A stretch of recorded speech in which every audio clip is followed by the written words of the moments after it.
या कुन्देन्दु तुषार हार धवला या शुभ्रवस्त्रावृता। वंदे मातरम बच्चों, मैं दीनदयाल शर्मा आज आपके मध्य कत प्रत्यय का अध्ययन करवाऊंगा। बच्चों, कत प्रत्यय के कुछ सामान्य नियम है तथा कत प्रत्यय में उपयोग में आने वाले कुछ सूत्र है। पहले हम कत प्रत्यय के सामान्य नियम एवं कत प्रत्यय में लगने वाले सूत्रों पर अध्ययन करते हैं। तदुपरांत हम कत प्रत्यय को उदाहरण के माध्यम से समझेंगे। तो बच्चों, अब हम कत प्रत्यय के सामान्य नियम पर चलते हैं। कत प्रत्यय का पहला सामान्य नियम है कि कत प्रत्यय धातु के पश्चात लगता है। बच्चों, कत प्रत्यय का प्रयोग हम धातु के बाद में करते हैं। वैसे संपूर्ण जो प्रत्यय होते हैं वो धातु के बाद ही लगते हैं। बच्चों, दूसरा नियम है कि कत प्रत्यय का भूतकाल अर्थ में प्रयुक्त होता है। कत प्रत्यय कौन से काल में प्रयुक्त होता है? भूतकाल में प्रयुक्त होता है। इसी प्रकार कत प्रत्यय का तीसरा नियम है कि कत प्रत्यय की निष्ठा संज्ञा होती है। कत प्रत्यय कौन सी संज्ञा होती है? निष्ठा संज्ञा होती है। बच्चों, कत प्रत्यय की निष्ठा संज्ञा होती है, ये कई प्रतियोगी परीक्षाओं में भी पूछा जा चुका है कि किस प्रत्यय की निष्ठा संज्ञा होती है। इसी प्रकार अगला है कत प्रत्यय का तय शेष रहता है। क्या शेष रहता है बच्चों? कत प्रत्यय का तय शेष रहता है, लेकिन हम सूत्रों के माध्यम से, नियमों के माध्यम से तय के स्थान पर तय, डय और दय भी कर देते हैं। अब हम आगे चलते हैं कि सूत्र के माध्यम से कत प्रत्यय। कुछ सूत्र है। पहला सूत्र है कत कतवतु निष्ठा। सूत्र से कत प्रत्यय की निष्ठा संज्ञा होती है। किस सूत्र से? कत कतवतु निष्ठा सूत्र से कत प्रत्यय की निष्ठा संज्ञा होती है। बच्चों, प्रतियोगी परीक्षाओं में पूछा जा सकता है कि किस सूत्र से निष्ठा संज्ञा होती है, तो आप बता सकते हैं कत कतवतु निष्ठा सूत्र से कत प्रत्यय की निष्ठा संज्ञा होती है। दूसरा हमारा है तयोरेव कृत्य कत खलर्तो। सूत्र से कत प्रत्यय का प्रयोग भाववाच्य व क्रमवाच्य में होता है। बच्चों, महत्वपूर्ण बात है कि कत प्रत्यय का प्रयोग हम वाच्यों में करते हैं, जिसमें भाववाच्य और क्रमवाच्य में होता है। तीसरा नियम आइए मति बुद्धि पूजार्थभ्याम।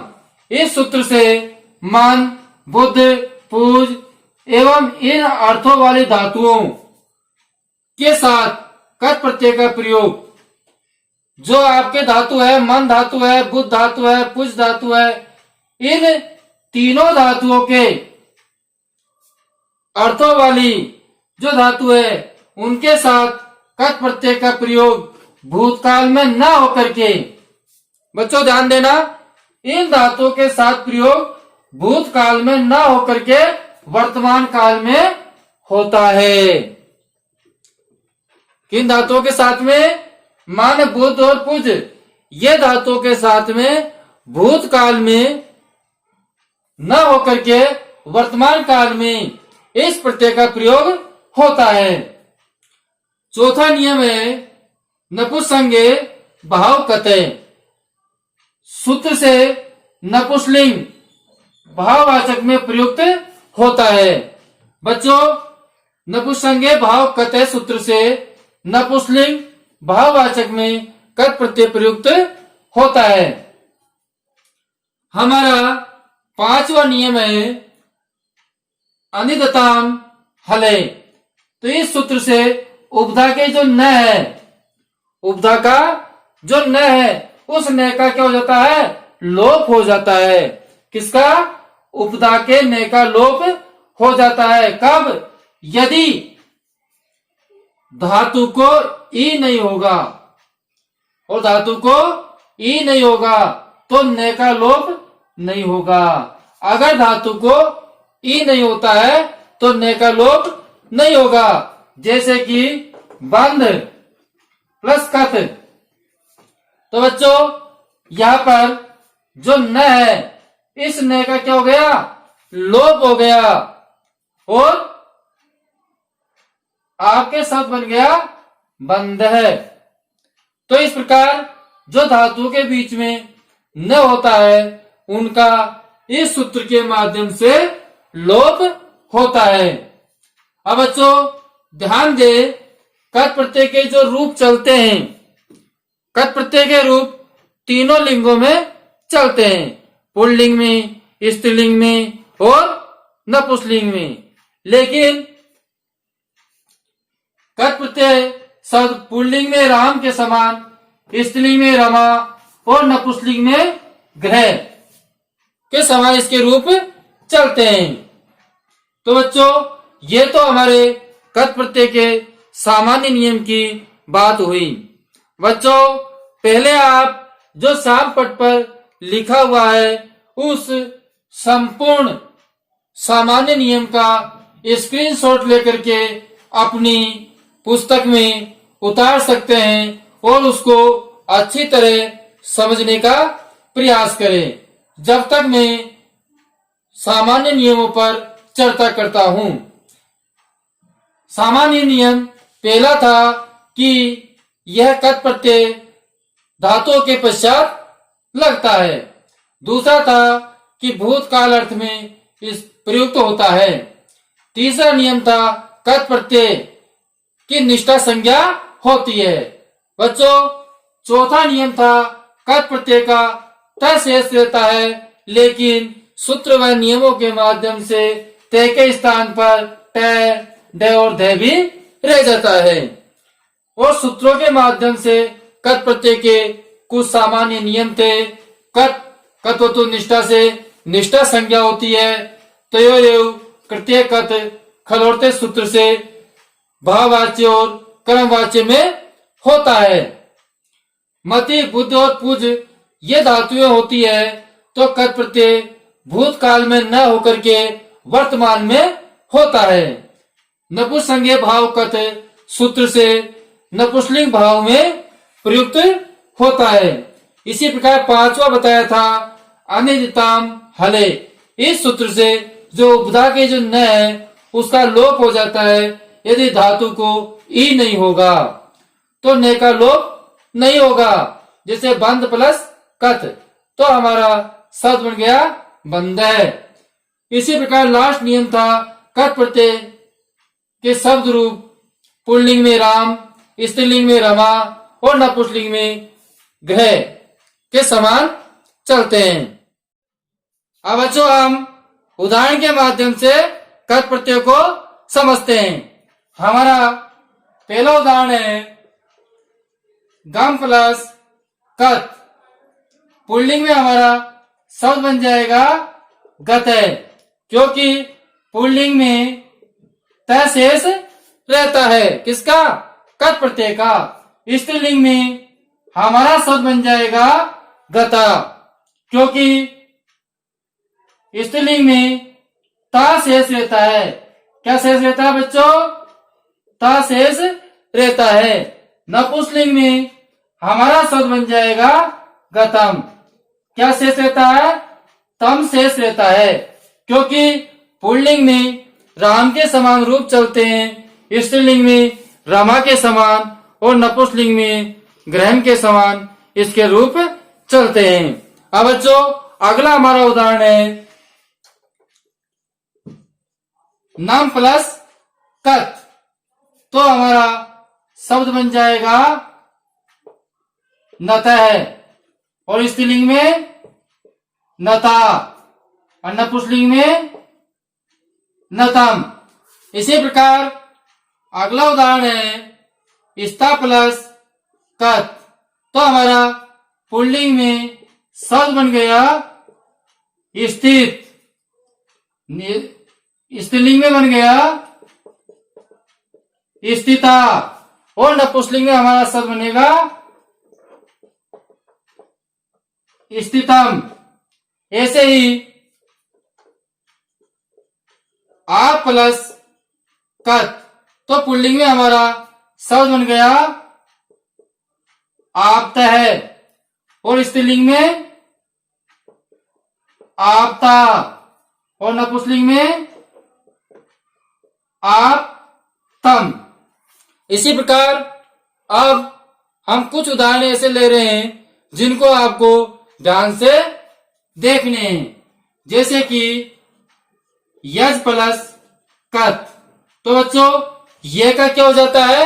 ई हो जाता है। क्या होता है? ई। और जे का स कर देंगे तो यह हमारा शब्द बन गया और ते का ट हो गया। ते का क्या कर दिया? ट कर दिया क्योंकि स के साथ में ट आ जाएगा उच्चारण स्थान की दृष्टि से। अब हमारा स्त्रीलिंग में शब्द हो गया इष्टा और नपुंसकलिंग में इष्टम। इसी प्रकार हमारा अगला उदाहरण है वह प्लस कत। वह का क्या हो जाएगा? उ हो जाएगा और ते का ड हो जाएगा। तो हमारा शब्द बन गया उड़। इसी प्रकार स्त्रीलिंग में यह बन जाएगा उड़ा और नपुंसकलिंग में हमारा शब्द बन जाएगा उड़म। इसी प्रकार अगला उदाहरण है आपका लुब प्लस कत। अब बच्चों भय का क्या हो जाएगा? ब हो जाएगा। तीसरा वर्ण उसी वर्ग का तो क्या हो गया? लू और ब का ब। ले का ब का ब हो गया और ते का क्या हो जाएगा बच्चों? ध हो जाएगा। ते का ध हो जाएगा तो लुब्ध शब्द बन गया। इसी प्रकार स्त्रीलिंग में लुब्धा।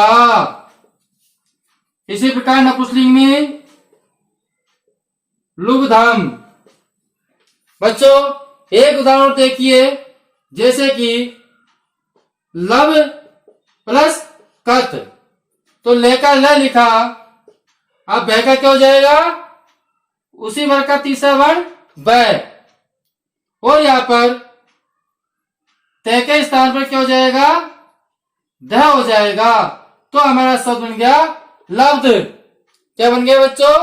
लब्ध और स्त्रीलिंग में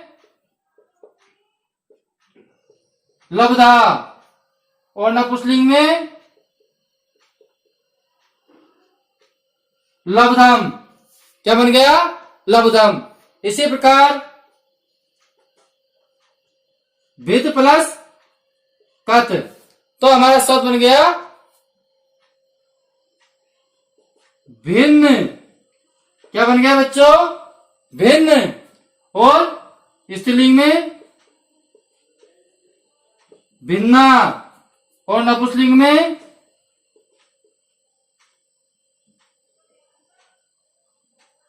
भिन्नम।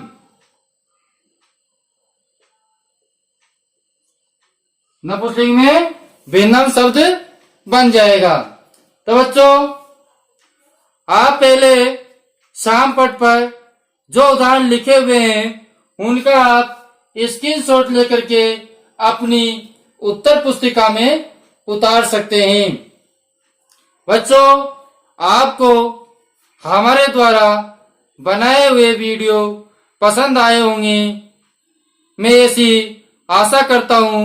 इस आशा में अगले वीडियो में फिर मिलेंगे। जब तक के लिए मैं आपसे विदा लेता हूँ। धन्यवाद। हो गई।